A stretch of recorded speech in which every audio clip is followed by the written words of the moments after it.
En quelques mots clés, notre antifascisme est anticapitaliste, il est internationaliste et il est solidaire. Pour moi, l'antifascisme, c'est de réagir face à une injustice, c'est de se placer du côté du dominé face au dominant, c'est d'essayer de construire une société égalitaire, c'est d'être autonome et du coup défendre ses propres valeurs et non pas les intérêts de sa structure. Pour moi aussi, aujourd'hui, l'antifascisme, c'est l'internationalisme. J'ai tout mon intérêt de me classer dans une posture de classe contre classe. Ma solidarité va envers quelqu'un qui vit les mêmes conditions que moi, les mêmes galères que moi et qui partage les mêmes valeurs que moi. Alors, du coup, pour moi, l'antifascisme ne peut pas être une posture purement morale ou moralisatrice. C'est quelque chose de dynamique et d'actif. On propose un projet de société où on n'est pas jugé par rapport à nos racines, nos origines, nos communautés, mais par rapport à ce qu'on peut être et ce qu'on peut faire. Alors aujourd'hui, on subit les conséquences des années 80 en fait. L'antifascisme a été institutionnalisé, il a été récupéré par des politiciens de soi-disant la gauche, ce qui a fait que l'antifascisme est devenu une posture morale où on pointe quelqu'un du doigt. Nous, notre antifascisme, il est révolutionnaire. Mes références, c'est les brigades internationales, c'est les FTP, c'est les Artiti del Populo, c'est les partisans. C'est pas des merdes comme SOS Racisme. Quatre camarades plantés par les héritiers de Franco. Alerta, alerta, antifascista, assassinato. La vengeance et la rage envahissent nos cœurs. Siempre estamos contigo, pollo. Alors, on ne fait pas que réagir à l'extrême droite. Pour nous, le vrai changement, c'est un changement sociétal. Et du coup, on essaie de montrer par le concret, par les actes, aux gens autour de nous, dans nos quartiers, comment on peut changer les choses.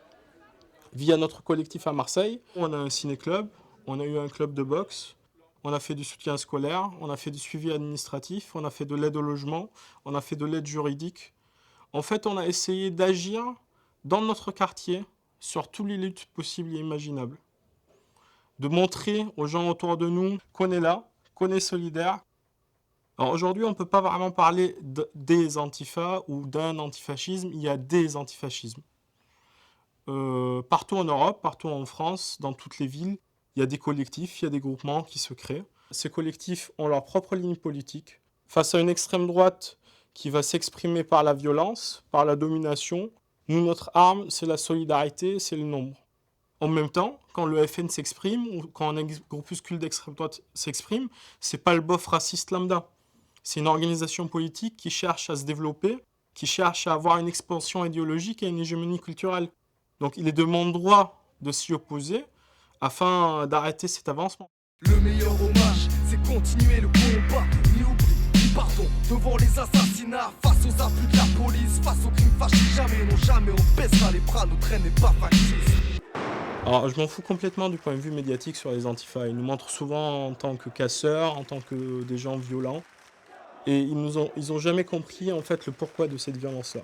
Aujourd'hui, si nous on s'organise en tant que groupe d'autodéfense, c'est pour ne pas subir des situations, c'est d'avoir le libre choix de nos pensées et de dire aux gens que si pour s'exprimer librement, il faut subir des conséquences, puis on est prêt à les subir. On n'a plus le droit de s'exprimer. J'ai l'impression que c'est cool d'être facho et que bah, si t'es progressiste, il faut que tu fermes ta gueule.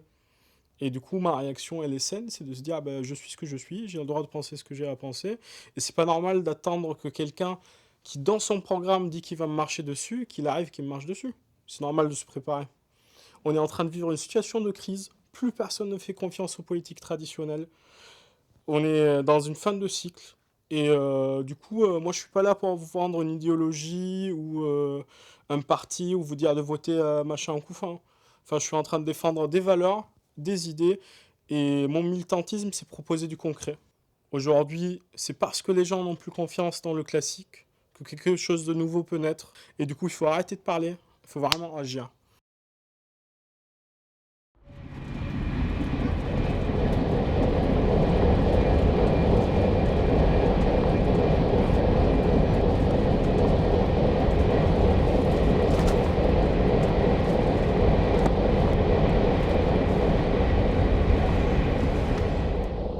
Eh bien, je suis Lucio Urtubia, je suis un basque espagnol de la Navarre. Je suis ici depuis bientôt une trentaine d'années, dans ce local que j'ai créé moi-même sans rien demander à personne. Ma porte est ouverte pour faire toutes sortes d'activités en ce qui concerne les idées libertaires qui sont aujourd'hui nécessaires plus que jamais. J'avais 5 ans et demi quand la guerre civile a éclaté en Espagne. Bon, chez moi, dans ma région, ça a été horrible. Chez moi, il n'y a pas eu la guerre dans la Navarre. Il n'y a eu que la vengeance. Il y a eu presque 4000 fusillés. 4000 gens qui n'avaient rien fait du mal à personne, je peux vous le dire. Des pauvres, des salariés, des paysans, qui n'avaient pas de terre, qui n'avaient rien. Si la République espagnole a été écrasée, c'est particulièrement parce qu'internationalement, elle n'a pas été aidée. Les anarchistes voulaient changer la société. Je crois qu'ils étaient fous à cette époque parce que, bon, c'était impensable. Mais quelle folie extraordinaire. Vous voyez, vouloir changer la société, une société égalitaire, une société du travail, une société où il n'y avait pas de pauvres. Tu vois, tout était à partager, des écoles pour les pauvres, enfin, toutes ces choses-là. Et d'un seul coup, je me retrouve au service militaire, ces militaires qui avaient fait la guerre d'Espagne, la guerre civile, et qui n'avaient fait que participer à l'exécution des républicains. Et je suis déserté. Je suis arrivé en France et d'un seul coup, je me retrouve à travailler ici avec des anarchistes et c'est eux qui ont commencé à m'apporter des livres, des bouquins et des journaux. Un jour, on m'a dit d'héberger quelqu'un et quand j'ai fait la connaissance de ce quelqu'un, j'ai accepté de l'héberger. Ce quelqu'un, c'était Kiko Sabater, très recherché par toutes les autorités françaises, espagnoles et par le monde entier, on peut dire. C'est un homme d'action, un travailleur de la CNT qui avait fait quantité de choses dans le domaine expropriation, dans le domaine des militants. Il se faisait ses journaux, il faisait tout l'imaginable. Mais résultat, je me suis retrouvé avec quelqu'un à la gare du Nord et à 4h28, on est allé dans une banque. À 4h28, on est rentré et à 5h moins quart, je suis sorti millionnaire. Eh bien, cet argent, ça ne m'appartenait pas, comme rien ne m'appartient. Il y avait beaucoup d'amis en prison, il y avait des familles. Alors quand Kiko Sabater est sorti de prison, j'ai sorti mon sac, il était plein de millions. C'est lui la première personne qui m'a envoyé à Barcelone pour aider les familles, les avocats et tout ce qu'il y avait à faire. Voilà, ça c'est... Et j'ai continué dans ce domaine toujours. On a commencé avec les papiers d'identité, les documents, et ça nous a permis d'ouvrir des comptes, acheter de louer des appartements, acheter des voitures, enfin, 1000 choses. Il n'y a pas grande différence entre un curé qui ne fait rien et un anarchiste qui ne fait rien. Tu vois, pour moi, l'individu, il est ce qu'il est parce qu'il fait des sermons. Les sermons pour les curés et les discours pour les hommes politiques. Pour moi, le fascisme, ça a été la négation de l'être humain. Ça me rend malade quand j'entends certaines choses, qu'ils soient de M. Valls ou qu'ils soient du Front National. Quand j'entends des choses à M. Valls et qui s'attaquent aux pauvres parce qu'ils sont pauvres, quand ils disent que les Roumains ne seront jamais adaptés en France, quand j'entends, par exemple, le Front National dire qu'il faut expulser tous ces gens-là, tout ça, c'est la négation. Il faut être contre toutes ces choses-là. Et les pauvres, il faut les aider parce qu'ils sont pauvres. Et bien, M. Valls, comme le Front National, comme tous ces États, parce qu'ils sont pauvres, on s'acharne contre les pauvres. Alors qu'il faut faire le contraire. Vous voyez, il y a parfois, quand j'explique ces choses-là, je suis très malade. Ça me rend malade, je pleure parfois, parce que c'est inadmissible. On a tout à faire. Quel plaisir faire. Mais si on s'endort, si ils veulent faire les choses grandioses, tu vois, il faut commencer par le petit et faire ce qu'on peut et ce qu'on sait. C'est facile de dire que les autres, que c'est des bandits, des salauds, tout ça. Mais nous, qu'est-ce qu'on fait? Pourquoi on n'essaye pas de créer?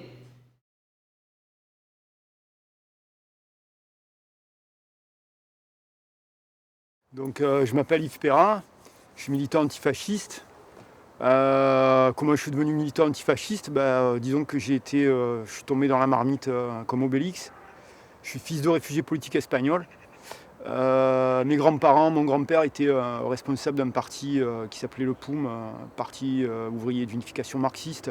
Donc ils se sont enfuis d'Espagne en 1939 et ils se sont retrouvés déportés en fait en Algérie parce qu'ils ne pouvaient pas passer en France, la route avait été coupée. Donc moi mon premier terrain de lutte ça a été l'antifranquisme parce que Franco était toujours vivant. Il est mort en 1975, donc à cette époque-là j'avais 16 ans. En fait j'ai commencé à militer, j'avais 15 ans, donc je commençais à fréquenter les groupes libertaires. Et notamment les vieux espagnols ou des gens qui avaient participé aux brigades internationales. Donc ça a été l'antifranquisme et ensuite après la mort de Franco, ça a été l'antifascisme parce que pour moi il était évident que la mort de Franco n'était pas la fin d'un système politique qui continuerait. Jusqu'au moment où est arrivée la gauche au pouvoir. Là, d'un coup, effectivement, le terrain de l'antifascisme a été déserté par toutes les organisations politiques parce qu'il paraissait qu'effectivement, la gauche au pouvoir, c'était plus le fascisme n'était plus à l'ordre du jour. Il se trouve qu'en 1983, il y a eu des élections municipales à Marseille. Et là, effectivement, l'extrême droite a pu obtenir 10% des voix sur la question de l'immigration et de l'insécurité. Je suis parti ensuite en Amérique du Sud. Nos aînés avaient connu Cuba en 1959, c'était un rêve. Nous, on a eu le Nicaragua en 1979. Donc en 1984, je suis parti au Nicaragua pour participer à une petite révolution en Amérique centrale. Je suis revenu au moment où le Front National a explosé. Et à partir de là, il y a une riposte qui se met en place. Un peu partout en France, il y a des groupes qui se créent. Notamment, le plus célèbre, c'est le SCALP.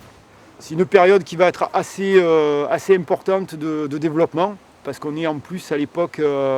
il se trouve que le rock alternatif explose en même temps et que la composante antifasciste et le rock alternatif se retrouvent très vite liés.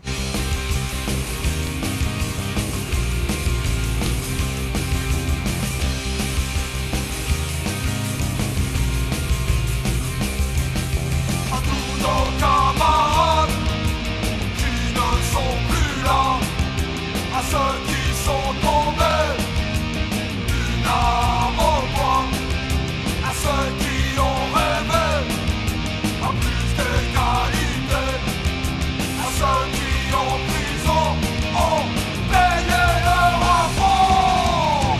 Après on est rentré dans une période on va dire de reflux parce qu'en fait on était sur une base qui était anti-le péniste et on n'a pas cherché à développer le mouvement dans un sens plus large qui était pour moi l'antifascisme a toujours fait partie du mouvement révolutionnaire. Ce qui ne s'est pas fait et ce qui fait qu'au bout d'un moment effectivement on a commencé à tourner à vide. Et puis donc est arrivé l'affaire Ibrahim Ali, l'assassinat d'Ibrahim Ali. Ibrahim Ali c'était un jeune Comoréen d'une cité des quartiers nord de Marseille. Il participait à un groupe de rap local qui s'appelait B-Vice. Ce soir-là, donc après la répétition, ils étaient en retard. Et donc ils couraient dans les rues pour aller rattraper le bus qui devait les ramener dans leur cité, parce qu'après il n'y en avait plus. Et ce soir-là, ils ont fait la mauvaise rencontre. Ils sont tombés sur des couleurs d'affiches du Front National. Et ces gens-là étaient armés et ils ont tiré.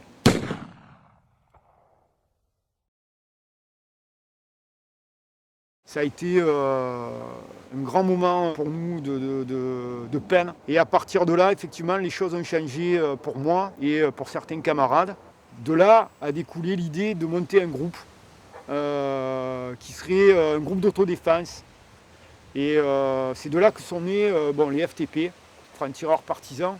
Donc à partir de là, effectivement, on va entamer sur une période de 5-6 ans plusieurs actions qui viseront à chaque fois les intérêts du Front National, donc les permanences.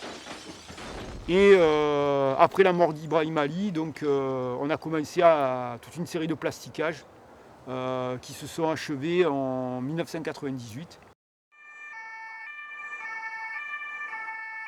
On était 2 incarcérés et on a bénéficié de ce mouvement de solidarité qui est parti à la base effectivement du mouvement libertaire et du mouvement Antifa et qui s'est très très vite élargi à l'ensemble du mouvement social. On était un mouvement d'autodéfense et ça les gens l'ont très bien compris.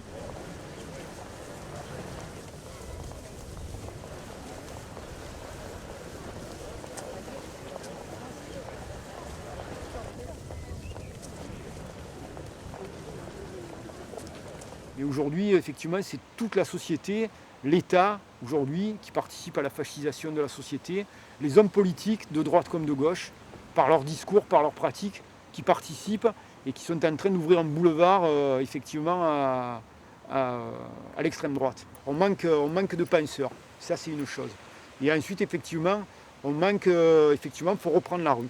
Les deux sont liés, donc on a un gros travail devant nous de refondation du mouvement antifasciste radical et surtout ne pas perdre de vue qu'on doit s'inscrire dans un mouvement révolutionnaire. Je veux dire, on n'est pas là pour sauver le cul du PS, que les choses soient claires. On ne sera pas les pompiers de la social-démocratie, ni de la démocratie, parce que pour moi aujourd'hui on ne vit plus dans un état démocratique. On est dans un affrontement de classe contre classe. Il y a d'un côté il y a des dominants, de l'autre il y a des dominés. Et nous on est dans le camp des dominés. Et c'est là, dans cette perspective-là qu'on doit s'inscrire. On n'est pas là pour juste éliminer les mauvais côtés de la démocratie, du capitalisme, qui sont où les vilains fachos, et après on rentre à la maison et le système continue à exploiter les gens. Je veux dire, les choses sont claires, on ne s'arrêtera pas là. C'est Gramsci, je pense qu'il a dit une chose qui est complètement d'actualité dans l'époque dans laquelle on vit. Il disait le vieux monde se meurt, le nouveau tarde à apparaître, et entre les deux rôdent les monstres. On est dans la période où les monstres rôdent.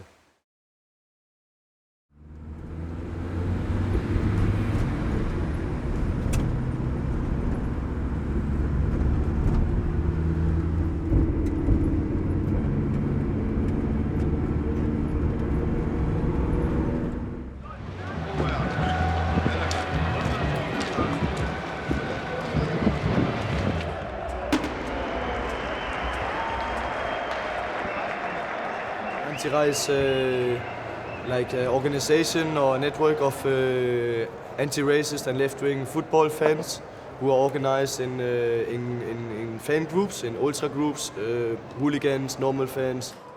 The teams come from 18 different countries, but unfortunately this year the guys from Belarus wasn't allowed to come here.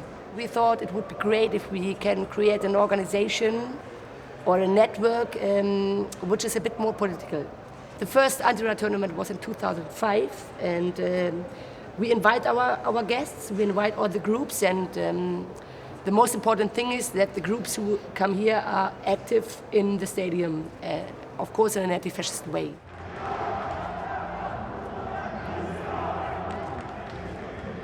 I think it's the history shows that you need it, because you have big problems with racism in football.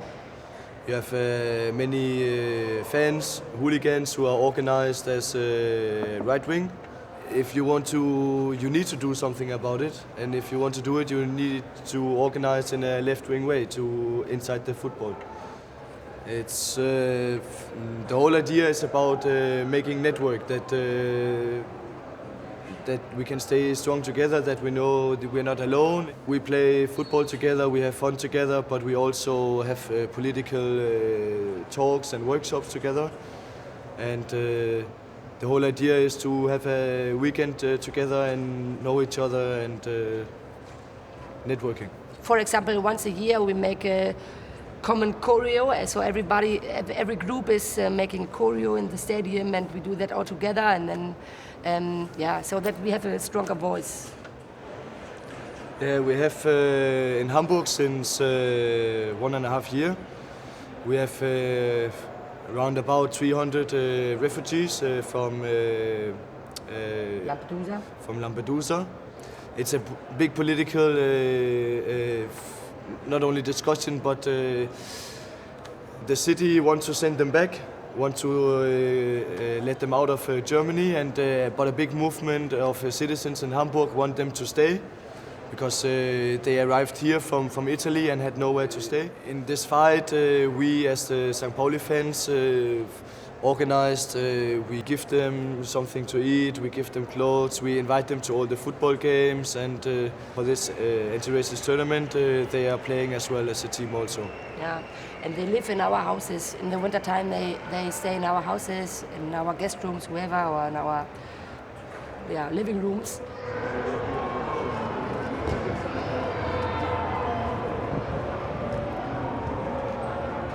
We have groups of fans here who normally don't like each other, who are rivals and fight with each other normally. But you have them here because one thing is that they don't like each other for football reasons, but both groups are left-wing or anti-racist. You have them here and they respect each other here and stay here together as respect for the network and for the tournament. So for the weekend, it's about your opinion and about your behavior, but not about the color. But it's yeah.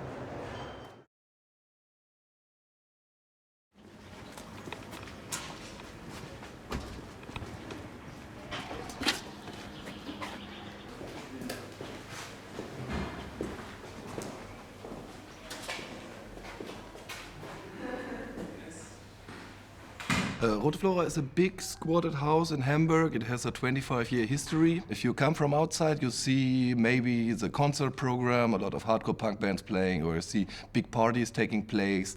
And this is just one side of Rote Flora. Rote Flora is also a meeting place for political groups. So Rote Flora is a place where you can repair your bicycle. You can repair your motorbike.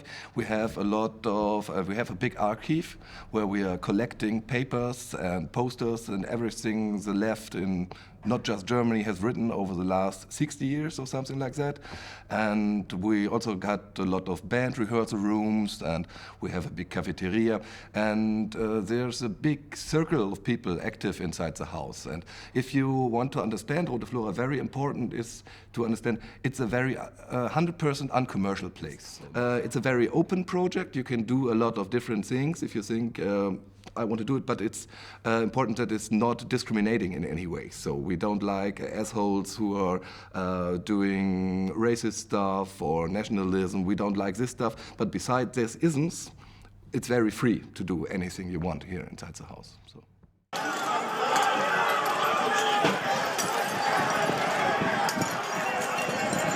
We have a big, the Rote Flora has a big conflict with the landlord. Now he's trying to sell the building for the biggest amount of money possible, and we will not leave these buildings without a fight. So, and this is the reason why we organized this big demonstration. I personally was positively surprised to see so many people on the street, and there were a lot of people from Hamburg and around, but also a lot of international solidarity. We know if we don't are ready to fight for a project, we will lose it. But if we continue to be strong and we got to be aware that we got to fight for things that are important for us. And if we go on with this struggle, the Rote Flora will go on in existence.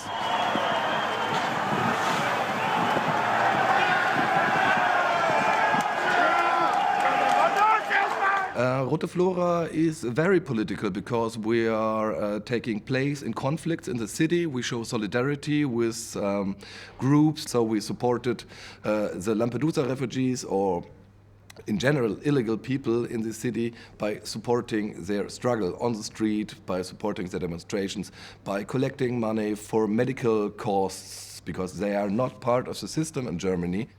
There is the big right of the city. We call it the German Recht auf Stadt movement, and they are fighting against gentrification. We are also part of anti-fascist movements inside the city.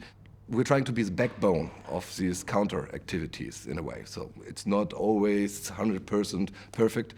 Important to know about Rote Flora is it's just a political and cultural place, and nobody lives inside the building. And I think that it's just a place where you take part in your activism and not the part where you try to raise your children helps to keep it more radical and more political. So, in my personal opinion, it's not right to say something is political and something else is not political. So, we're living in a very complex system. Capitalism is everywhere and trying to corrupt every aspect of our lives. And if we try to organize our life in a different manner, if you just do it in a different way, it's political. It's not always the most practical way we organize things here because we have a general assembly, we're discussing everything, we don't make votes where minorities get singled out, but we go on with discussions until everybody inside the project is satisfied by it. Centers like Rote Flora don't work if people just come to consume. Places like Rote Flora are places of participation. So if you think places like Rote Flora are important, you have to come and help out. Or if you're not satisfied with your local independent center, go on and found your own. So, because we need a lot of such centers.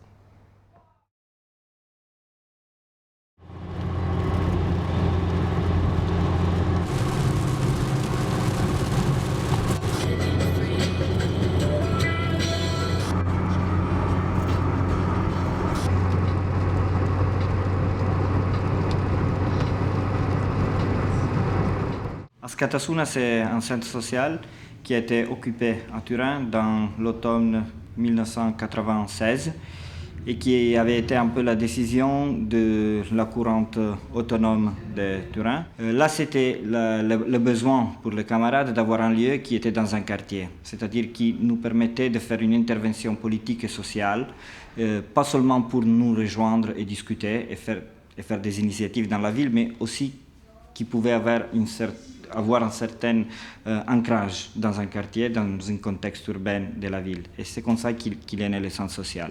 Dans le centre social, il se tient beaucoup d'initiatives, d'activités plus sociales, plus culturelles ou plus sportives. Là, on est dans une salle de sport qui fonctionne depuis 10, peut-être cette année, c'est 11 ans, qui est l'Antifa Box. Il y a des gens qui font du théâtre, il y a des collectifs des étudiants qui se retrouvent, il y a une salle où on fait des dîners pour nous financer nos activités ou des activités des autres collectifs ou des casses contre la répression, des choses comme ça. Il y a une petite salle qui a été gérée par un comité autogéré des quartiers des parents pour les enfants, pour la pré-école, des initiatives de ce type-là. Il y a encore une salle qui est utilisée pour donner des infos et, des aides matérielles directes à personnes qui subissent une tentative d'éviction par la mairie, par les propriétaires. Donc, sur le niveau de la lutte pour la maison, pour le droit à l'habiter. Et là, il y a une salle qui, toutes les semaines, dans un certain horaire, reçoivent des gens qui ont besoin et qui ont ce problème pour chercher d'organiser une résistance ou compiler des listes de nouvelles occupations qu'on ira faire avec des autres collectifs, avec des autres centres sociaux de la ville et des gens qui en ont besoin. Très bon exemple pour nous d'engagement politique. Beaucoup, ça a été notre engagement dans la lutte notave, qui se tient notamment surtout quelques dizaines de kilomètres d'ici, dans la vallée Susa, qui est la principale vallée de conjonction entre l'Italie et la France, où il y a notamment ce projet de train à haute vitesse, dans une vallée qui est déjà très très infrastructurée, très très polluée, très très habitée, et où il existe déjà d'ailleurs une ligne à haute vitesse, parce que le TGV qui va de Milan à Paris passe par là déjà. Et là, c'est un projet où il y a beaucoup d'argent public, beaucoup d'intérêt politique, mais c'est un mouvement qui, depuis 20 ans, résiste contre la construction de cette nouvelle ligne et la nocivité qui va se reproduire et la destruction de leur territoire. Et nous, on s'est engagé dans cette lutte depuis 1999 et on est, une partie assez active et importante dans ce mouvement, qui est devenu d'ailleurs un des principaux points de référence politique pour le mouvement en Italie, pour sa capacité d'endurer, de résister, de faire face à une répression dure, ne pas accepter la division entre bons et méchants, un territoire qui a été capable de se radicaliser, de rester solidaire et de tenir. Non? Donc c'est un mouvement où tu as des gens comme nous, des autonomes, des catholiques, des gens qui viennent de la gauche, mais aussi des gens qui n'ont jamais fait de la politique, des autres tendances de mouvement, anarchistes, n'importe quoi. Donc c'est un mouvement qui est devenu un point de repère important en Italie. Comme je disais avant, il y a un comité de quartier qui est autogéré complètement par des parents des gamins qui vont aux écoles, parce qu'il y a 2-3 écoles alentour de centres sociaux.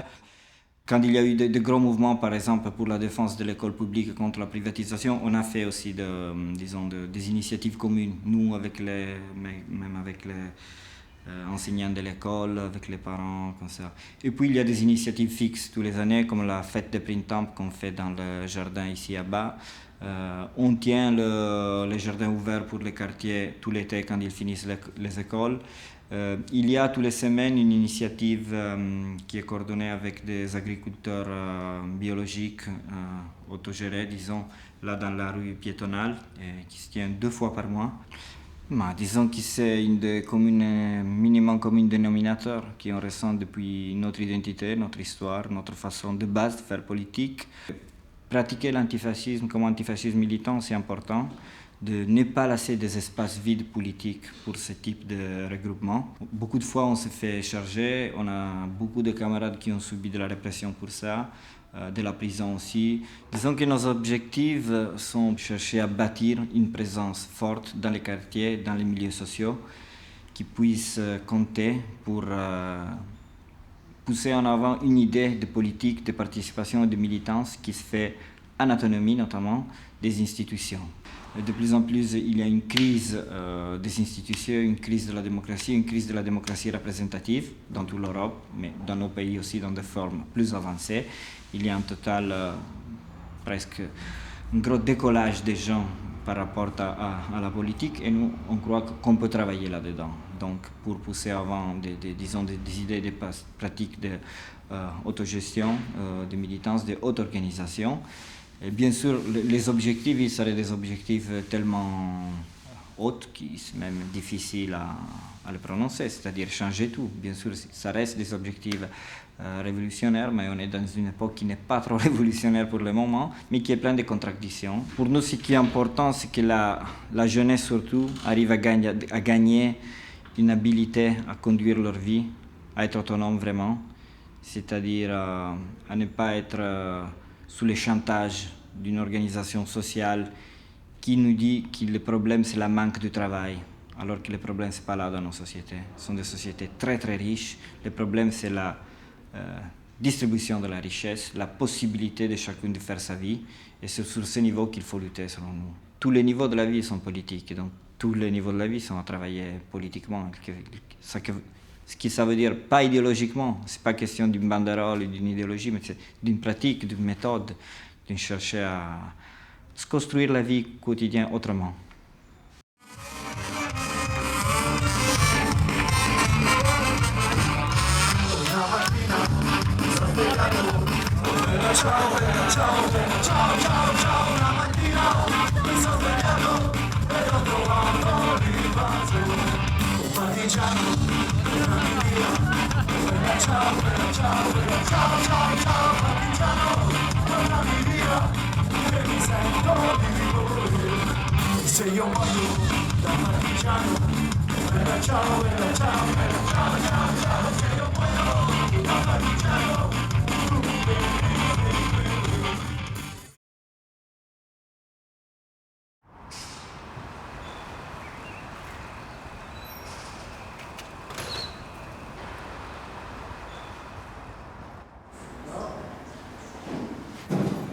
Allora, la palestra popolare Antifa Box è un'idea che è nata dopo il G8 di Genova nel 2001. È nata per un'esigenza personale, però l'idea era un'idea politica. L'esigenza personale era quella di riprendere a fare pugilato in uno spazio diverso dalle solite palestre, è uno spazio che lo intendevo autogestito. Questo spazio l'ho trovato qua all'interno del centro sociale a Scatassuna. La voglia di intraprendere questa esperienza è nata soprattutto per i fatti di Genova, dove in quei giorni si era subita una forte repressione e anche nei giorni a seguire. Nel nostro ambiente c'era quasi una voglia di riscatto, di intraprendere con una nuova forza il percorso politico. La palestra in quel momento mi è sembrata l'idea giusta. L'idea è di poter concepire lo sport dal basso, senza la logica consumistica del business legato allo sport, ma in netta opposizione a quella logica, che è una logica che noi non riconosciamo, la logica capitalista, e noi in questo cerchiamo di maturare un'idea anticapitalista e antifascista. Abbiamo voluto chiamarla così perché le nostre esperienze come centro sociale a Scatasuna hanno sempre valorizzato la lotta al fascismo. Ci sembrava giusto collegare uno sport a quell'idea come veicolo, come strumento di aggregazione. Buonasera a tutti, benvenuti.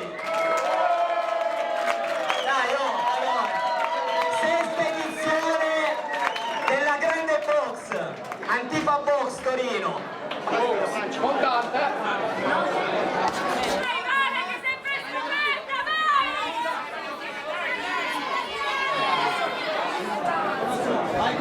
Perché lo fai uscire fuori dalle corde, Franz! Vai così! Dai, Franz! Good, Franz! Come on! Dai, Deo!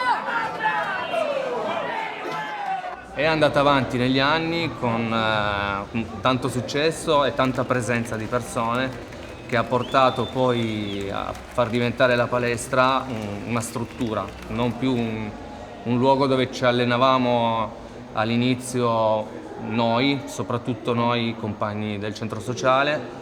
A quel punto la palestra ha iniziato ad avere una visibilità tale in quartiere, nella città, che sono arrivate tante persone e a quel punto l'abbiamo proprio strutturata come palestra popolare, dandogli un'organizzazione, una sua riunione di autogestione. La nostra visione dello sport è, diciamo, una visione un po' diversa da quella che hanno un po' tutte le altre palestre. È una visione che ha come base diciamo, la condivisione non soltanto di ideali, non soltanto di metodologie, ma anche proprio a livello di saperi personali. Nella nostra palestra non c'è una persona che viene pagata per insegnare qualcosa a qualcun altro, ci sono soltanto più persone, c'è una collettività che cerca di diciamo, dare tutto ciò che ha a disposizione, quindi dare il proprio sapere, condividere ciò che ha. Diciamo, con queste basi qua nessuno qua dentro nella nostra palestra prende soldi, nessuno lucra diciamo, sulla nostra attività.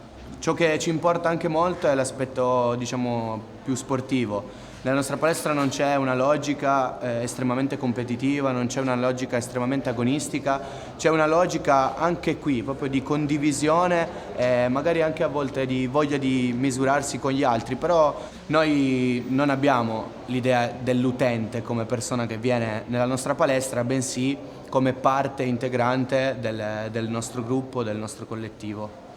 Riteniamo quindi anche che comunque la palestra popolare e lo sport popolare in genere sia un ottimo comunque strumento sociale anche per portare avanti la nostra lotta politica.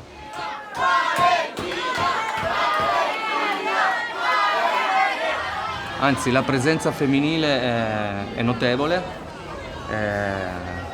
Abbiamo avuto persone anziane che si sono avvicinate alla palestra,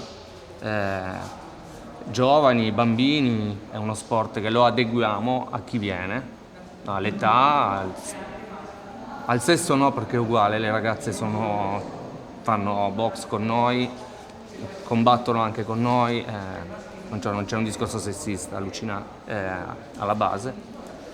Via!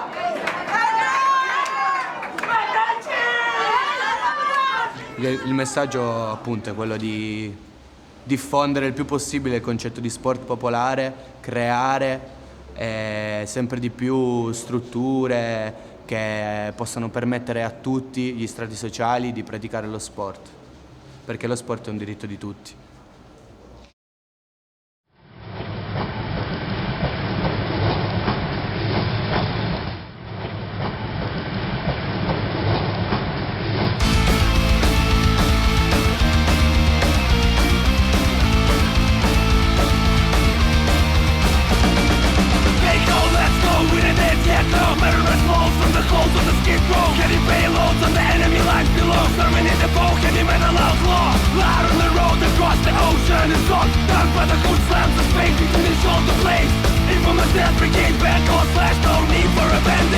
Moscow Death Brigade is an anti-fascist hip-hop punk rock band. We started it as a totally DIY band, as a tool of a propaganda, because you don't need to play hip hop. You don't need lots of equipment. You don't need lots of people and lots of instruments. You can just grab 2 mics and something to play the beat, or even don't play the beat. Just a couple of mics, and go to other cities and perform and share your ideas and collect money for the good causes and stuff. So we also try to combine punk rock, heavy metal, hip hop, and social ideas and our own beliefs in one act. And I think for this moment it works good, at least for us. The Russian scene is a pretty young one. It started when we first had militant anti-fascists who started to fight back Nazis. Because back in the day, especially in the 90s, the whole scene and I can say the whole youth subculture was dominated by neo-Nazis. Metal, punk rock, everything. You go to the show and you see lots of neo-Nazis. You have neo-Nazi security. You have bonnets beating up people just for no reason. And the situation was like this.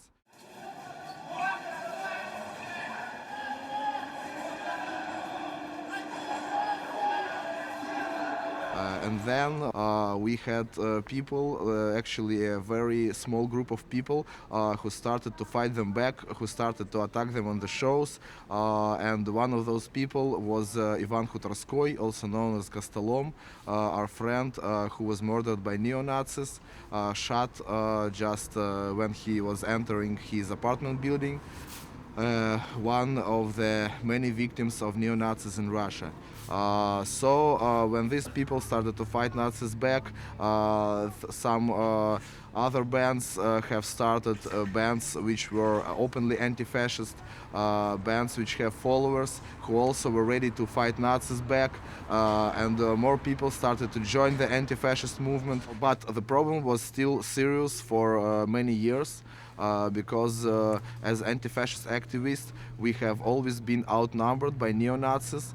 Politicians used right-wing football hooligans and neo-Nazis to attack the opposition groups, to attack the opposition meetings and journalists, and use them as fighters. They paid money to them and they protected them from the law. And also in the media we have always had serious propaganda aimed at anti-fascist people, because both Nazis and both official mass media always try to tell people that anti-fascists are against common people, against working class. They are paid by West and they support drugs and etc. etc. I think you know the situation. Back into fail-safe, all still brainwave. Campaign brings vacate upstate. Bring blood from the vein, drain twilight lights, and you can't go wanna be a slave. Babylon blood clots, full front assault. International murder squad, fury untold. Your revenge in your brains and exposed by the rage of the enemies who never really been a threat. As I said before, the authorities have always supported neo-Nazis and also seen the anti-fascists as a revolutionary force. And after some serious street actions and meetings and demonstrations, we had some serious repressions on the activists, and people can go to jail just for being part of the anti-fascist movement. And because in Russia we had this special police division called Division E. E is for extremism, but actually they just trying to persecute anti-fascists, and also sometimes they also persecute Nazis. But Nazis usually collaborated with the police. They collaborated with the authorities, and also many Nazis started to work for the police and became police officers, which is really strange for people who have ACAB tattoos and all that stuff. But anyway, they always reported. We had police crashed in the shows, arrest people, beat them up for no reason, and this situation repeats from time to time. I think at some point our scene started to join the international global anti-fascist community. It's a very good thing that many people from different countries were really interested in our growing movement and tried to support us, and especially when we started to lose our comrades killed by neo-Nazis, we had lots of support from all over the world, both financial support and donations from people, and also moral support, which is also was really important for us, because we knew that we are not alone and that we have comrades and friends all over the planet.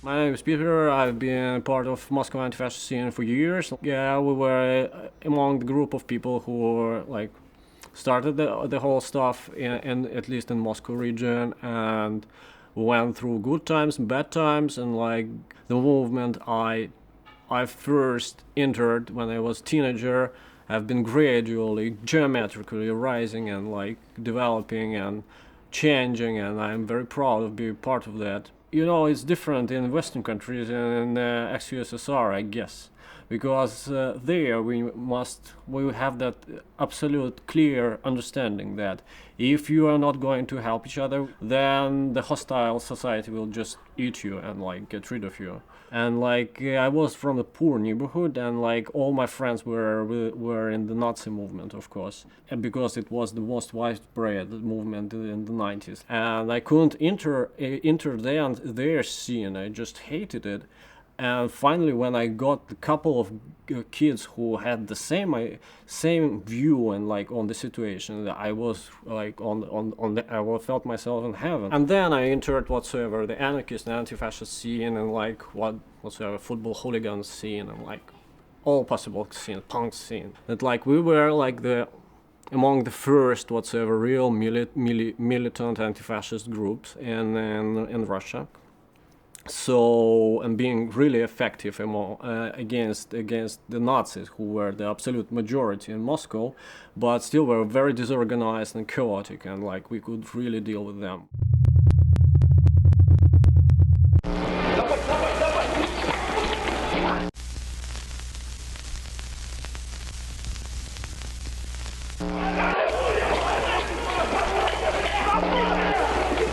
And there we were like fighting on the daily basis, and like some people, well, it was like bloodshed, and like some people got murdered, and like it was total chaos and brutality.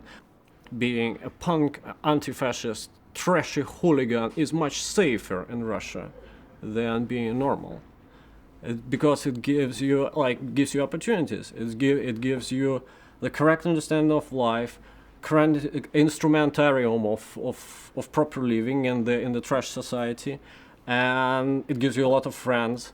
It gives you a lot of support. You have your common money. If trouble come, like normal Russian would just go to jail, and our comrade would get the best lawyer in Moscow.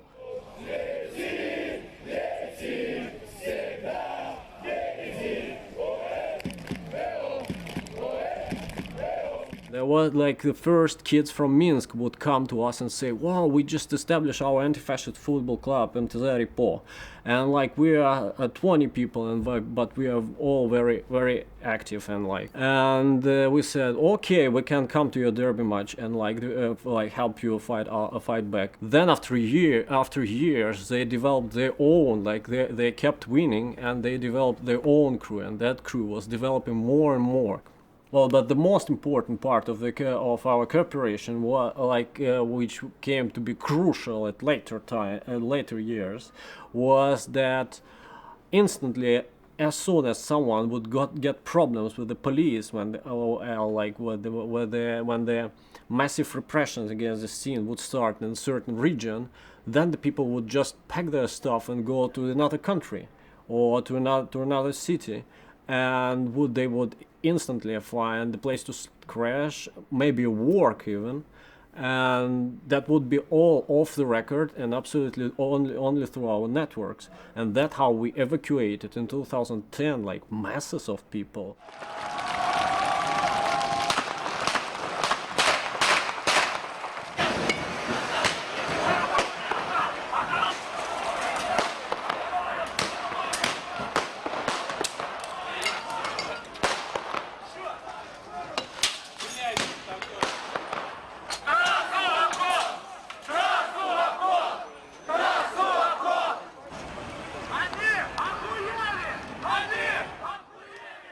So yeah, that works very nice. And like in 2010, when there was the first very massive the countrywide wave of repression came, there were like two of my comrades were imprisoned on the same action that on the same case that I got involved, and I just had to leave Russia. And immediately we had all the media on our side and just could organize huge demos, like there were like 3,000 people like just within a week in the center of Moscow, and police couldn't really do anything with that because we had so much of social support whatsoever. And then there was the wave of international solidarity actions, and we got solidarity actually from very unexpected sources eventually. Like there were like some Bolivian communists supporting us, so like something we would never expect, and that was very, very pleasing for us, and that was very nice how it worked. Был опорой в жестоких сражениях под Москвой и Сталинградом, на Курской дуге, на Днепре, давал силы в муках блокадного Ленинграда. Закалял дух в несчастливых боях на безымянных высотах. Alors le projet de la Horde, il est venu de plusieurs constats. Le premier constat, c'est qu'il y avait des collectifs antifascistes en France, plusieurs dizaines, mais que la plupart travaillaient localement sans savoir ce que les uns les autres faisaient, même parfois à 150-200 km les uns des autres. Il n'y avait plus les réseaux qu'il y avait dans les années 90, même pendant les années 2000, comme les réseaux Nopassaran ou Ralfront. Ces réseaux ont disparu, qui faisaient quand même le lien entre différents groupes. Et du coup, même si l'activité antifasciste s'est poursuivie, elle n'avait plus de visibilité et surtout, elle était plus coordonnée. Ça, c'était le premier constat. Le deuxième constat, c'est qu'il manque à l'antifascisme en France une dimension internationaliste. C'est-à-dire que là aussi, c'est un peu le même problème. Souvent, ce qui se passe à l'étranger est mal connu, peu connu, les échanges sont peu nombreux. On avait constaté que la conséquence de l'écroulement des réseaux, c'est qu'il n'y avait pas non plus tellement de matériel disponible pour les gens, les individus ou les collectifs qui voulaient avoir des affiches, des brochures, des stickers. Et puis, l'autre chose, c'est qu'il y a eu une offensive anti-antifasciste, à la fois, bon ça c'est normal, de nos ennemis politiques, mais également dans les médias, également même dans notre propre camp, avec beaucoup d'idées reçues sur l'antifascisme. En gros, ça serait un truc de jeunes, de bandes, qui n'auraient pas de culture politique, qui n'auraient pas d'histoire, qui n'auraient rien, quoi. Et on a voulu dire que c'est pas une fatalité, tous ces constats-là, et qu'il y avait moyen de faire quelque chose. Alors on veut construire ça progressivement. La première chose, le premier outil qu'on a mis en place, c'est un site internet. C'est pareil, ça paraît fou dans les années 2010 de ne pas avoir un site antifasciste de référence en France, mais c'était le cas, il n'y en avait pas. Il y avait plein de sites locaux, on pouvait quand même se renseigner, mais il fallait vraiment déjà les connaître. Donc voilà, il manquait un endroit en fait, où on pouvait centraliser et donner de la visibilité aussi aux activités. Donc ça, notre premier objectif avec le site, c'était à la fois de couvrir l'actualité de l'extrême droite avec un point de vue antifasciste, et une forme d'expertise aussi, puisque une partie du travail Antifa, c'est justement de déconstruire aussi les représentations parfois fausses qu'il y a sur l'extrême droite, c'est-à-dire en parler pour ce que c'est, déconstruire, pas simplement diaboliser ou pointer du doigt, mais vraiment dénoncer le discours, les pratiques. Donc il y avait une partie là-dessus. Mais l'autre point important pour nous de l'actualité, c'est celle des groupes antifascistes eux-mêmes. Il y a toujours une espèce de modestie mal placée de la part des antifascistes, de jamais parler d'eux, de pas écrire leur histoire, etc. Et bon, voilà, nous on voudrait aussi laisser une trace de ce qui se passe, et puis s'en inspirer, et pas toujours réinventer la roue, repartir de zéro. Donc là, sur le site, il y a donc une partie actualité. Il y a une partie où on peut commander du matériel. Bon, alors pour l'instant, on commence, c'est pareil, on y va étape par étape. Pour l'instant, on a commencé par les stickers parce que, après, comme autre matériel, on fait des documents un peu plus pédagogiques. On a fait un schéma sur l'extrême droite qui permet d'avoir des repères. Parce que pour nous, avoir le site internet, c'est pas une fin en soi. C'est un outil. Pour nous, l'antifascisme, il se pratique dans le monde réel, évidemment. On peut pas se contenter d'une dimension virtuelle. Mais on propose d'intervenir partout, y compris à l'étranger, on l'a déjà fait. Notre angle d'attaque, c'est de déconstruire ceux qui portent le projet exactement inverse, pour aussi mettre en avant nos idées. On pense qu'il y a une lutte spécifique à mener parce que l'extrême droite a un projet de société. Ils sont ni portés par la haine, ni par la bêtise, ni par la folie. Ils sont portés par des idées et qu'on estime que face à ces idées, il doit y avoir une riposte adaptée. Nos douleurs, nos bannières aux couleurs de la guerre. Leur oppression, leur haine, la rage. Leur frappe, leurs flics qui veulent que l'on dégage. Leur prison, leur port, leur centre de rétention. Leur charter à l'aéroport, un climat sous tension. Leur morale, leur philosophie, leurs armes et leurs profits. Les œuvres d'art aussi, les comptes en effet, compte rendu précis. Des filiales, des grossistes, des marches qui négocient. Notre mémoire, nos disparus, nos morts. Nos murs, notre béton, nos luttes, nos quartiers. Nos larmes, nos histoires et nos révoltes. Nos pays, nos vies, qui nous servent, nos kiosques. Qui veut du rapport, qui a la dalle, qui veut la guerre. Qui paye sa terre après le freestyle, les bordel. Qui sur la ligne de front, roule un gros joint, lève le poing, montre le son. Quartier Libre, en fait, c'est un collectif, donc il y a pas mal de gens qui viennent d'horizons différents. C'est pas une organisation politique, c'est avant tout un collectif d'individus qui s'est rencontré après les émeutes de 2005. On n'a pas pour ambition de faire adhérer des gens, mais de diffuser des discours, des analyses qui manquent. Souvent, on a l'image dans les quartiers populaires, c'est un désert politique, c'est l'expression. Il n'y a pas un désert, il y a une tentative de dépolitiser ce qui se passe dans les quartiers, mais il y a beaucoup de choses qui s'y passent, beaucoup de luttes. Et après, beaucoup de gens nous ont dit, c'est intéressant ce que vous dites, mais vous ne pouvez pas impacter beaucoup de gens si vous ne passez pas sur le net. Donc après, on a monté un blog, on a mis des articles, des vidéos et ainsi de suite. Ça a monté. On peut dire que ça marche un peu dans le sens où beaucoup de gens nous disent, par exemple, le démontage de ce qu'on fait de Soral, Dieudonné et de pas mal d'autres trucs, ou de ce qu'on dit sur les quartiers des hommes politiques classiques, comme Valls et ainsi de suite, ça sert d'argumentaire. Nous, ce qu'on veut, c'est diffuser, parce que l'idée aussi sur laquelle on se base, c'est que l'hégémonie est passée à droite. C'est-à-dire que les mots, les concepts politiques, la droite a gagné. Et donc tout le champ politique a basculé à droite au niveau des idées. La vision qu'on a des quartiers, c'est une vision de droite des quartiers. C'est-à-dire c'est pas dire que c'est là où il y a des taux de chômage supérieurs à la moyenne nationale, relégation sociale, toxicomanie, femmes célibataires, discrimination, contentement des immigrés. Non, c'est il y a des sauvages, des barbares et ainsi de suite. Donc une lecture culturaliste qui est en train de dominer et qui touche même la gauche radicale sur l'islam. L'islamophobie, ça fracture l'extrême gauche.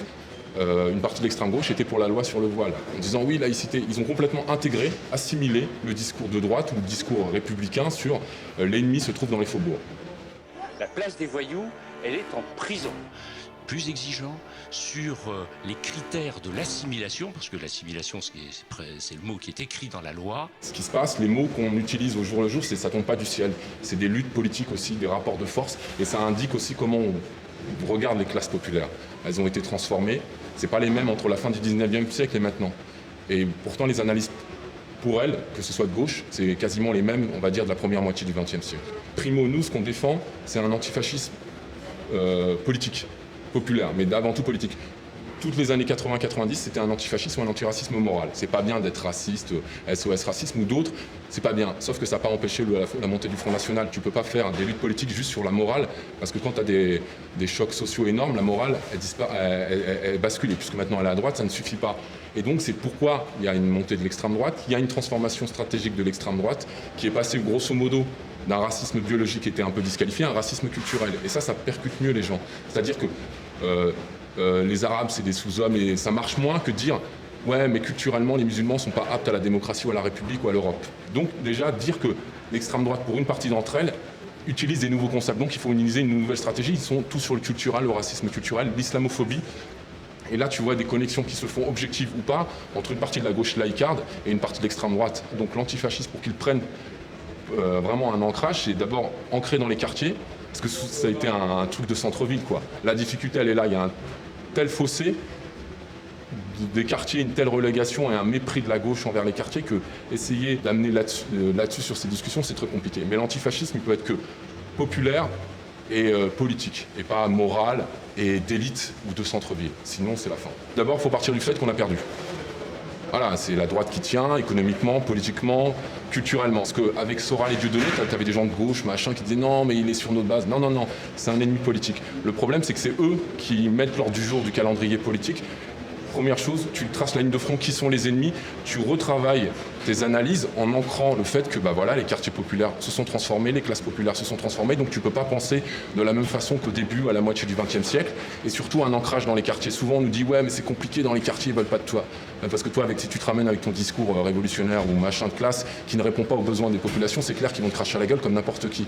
Le truc de base que peut faire pas mal de gens, c'est écrire en public. Il y a pas mal de gens analphabètes illettrés, répondre aux besoins, l'entraide scolaire, et un tel pour montrer qu'il y a refaire des quartiers ce qu'ils ont toujours été, des lieux de sociabilité, remettre du lien et les mettre au centre de la vie politique. C'est-à-dire qu'il y a plusieurs millions de personnes qui vivent dans les quartiers, c'est un laboratoire, nous ce qu'on dit c'est un laboratoire d'expérimentation du néolibéralisme, ce qui percute dans les quartiers, c'est ce qui va arriver après.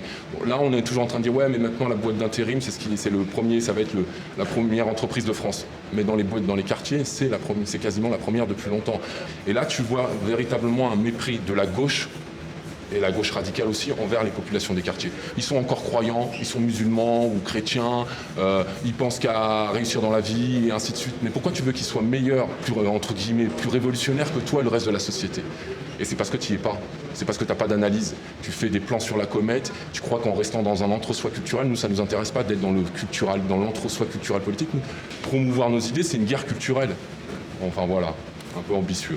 Envie de scier les barreaux, de faire péter un QHS comme Charlie, serrer la tête d'un fab dans un étau, vandaliser les quartiers riches de Paris, stopper le manège, leur politique déliquescente, stop on abrège, leur rhétorique plus que puante. Alors pourquoi quartier libre alors qu'il y a un paquet d'autres sites sur le net, alternatifs et ainsi de suite ? Parce que déjà, tout ce qui est médias dits dominants, répercutent l'hégémonie, c'est-à-dire qu'ils font, même s'ils sont un peu, à la limite, ils sont juste plus moraux, plus dans une espèce de gauche morale, mais concrètement, quand tu lis Libé, Le Figaro ou je sais pas quoi d'autre, et même des trucs un peu plus comme Rue 89, c'est pas transcendantal, honnêtement. Ça veut pas dire que nous, ce qu'on apporte, personne ne le dit, mais autant faire masse, autant multiplier les différents canaux d'information, parce que chacun a différents angles, mais en avant plus une ligne de politique, mais aussi c'est parce qu'il faut répondre au coup par coup par rapport à l'extrême droite. L'extrême droite a gagné, c'est clair, sur Internet. Depuis longtemps, depuis une dizaine d'années, ils ont multiplié le nombre de blogs, ils ont même du genre F de souche qui est maintenant devenu un site sur lequel les journalistes de grands médias vont puiser comme si c'était l'AFP ou Reuters. Ils ont fait un travail parce qu'ils ont compris à un moment, on n'a pas de médias dominants d'extrême droite. Internet, c'est un champ vide, on peut y aller. Et ils ont multiplié des blogs, ce qui fait qu'en fait, tu retrouves des bribes de morceaux de leur stratégie, de leur idéologie, un peu partout. Soral l'a bien compris avec la vidéo, c'est un homme de médias, ça marche très bien. Et que nous, tous ceux qui que ce soit les quartiers, personne ne sait grand chose qui se passe dans les quartiers, ça commence un peu à se multiplier. Et même pour renouveler un peu la pensée politique, il n'y a pas grand chose. Il faut ressourcer et aussi apparaître, faire effet masse, parce que beaucoup de gens, leur source d'information, c'est Internet. Si tu laisses ça, ça veut dire que tu acceptes qu'un champ de bataille, tu l'as perdu définitivement.